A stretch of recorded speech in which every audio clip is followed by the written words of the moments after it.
আল্লাহর রসুল যেদিন জন্ম নেন তো ওই দিন আম্মা জান আমেনা কোলে নিয়ে কাঁদতেছিলেন। সবাই জিজ্ঞাসা করতেছে কাঁদো কেন? পরিবারের লোকজন, শ্বশুর বাড়ির লোকজন কেন কাঁদো? আব্দুল্লাহ নাই। কেন? আব্দুল্লাহ থাকলে এতক্ষণে খেলনা চলে আসতো। আল্লাহ যেন কানে কানে বলতেছিলেন আমেনা কাঁদিস না, আব্দুল্লাহ খেলনা আনলে আর কোত্থেকে আনবে? মক্কার বাজার থেকে পাথরের আনবে, কাঠের আনবে, প্লাস্টিকের আনবে, মাটির আনবে। সূর্য ডুবতে দে, চাঁদকে খেলনা বানায় পাঠায়। আর ঘটছেও তাই।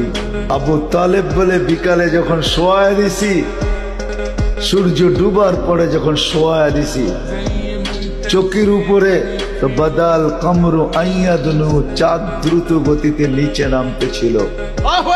আর আমি তাকায় তাকায় দেখতেছিলাম। যখন একবারে নিকটে চলে আসছে তো চিৎকার দিয়া ফেলছি, ভাবতেছিলাম তোমার উপরে পড়া না যায়, কিন্তু তোমার মাথার কাছে এসে থেমে গেছে। তুমি হাত পাও নাড়াচাড়া করতেছিল আর চাঁদ উপরে ডান্স করতেছিল। তো বলছে চাচা জানেন চাঁদ কি বলতেছিল? তা তো জানি না।